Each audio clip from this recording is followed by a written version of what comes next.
धाराशिवमध्ये खासदार ओमराजे निंबाळकर यांच्यावर झालेल्या टीकेनंतर राजकारण तापले। व्हायरल व्हिडिओनंतर घेतलेल्या पत्रकार परिषदेत शिवसेना ठाकरे गट कार्यकर्ता भावुक होऊन रडू लागला।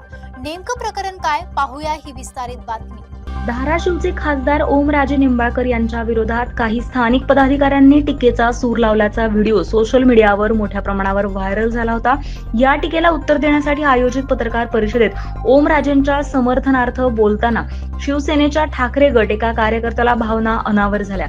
आमचे खासदार लोकांसाठी रात्रंदिवस काम करतात असे सांगताना हा कार्यकर्ता धाय मोकलून रडू लागला। हा भावनिक क्षण कॅमेऱ्यात कैद झाला असून सध्या तो व्हिडिओ राजकीय वर्तुळात चर्चेचा विषय ठरतोय। त्यांच्या विधानांवर सातत्याने टीका केली जाते। दरम्यान ओमराजे निंबाळकर हे लोकांच्या समस्यांसाठी थेट मैदानात उतरणारे नेते म्हणून ओळखले जातात। अलीकडेच त्यांनी पुरात अडकलेल्या नागरिकांची स्वतः पाण्यात उतरून सुटका केल्याचे व्हिडिओ देखील व्हायरल झाले होते।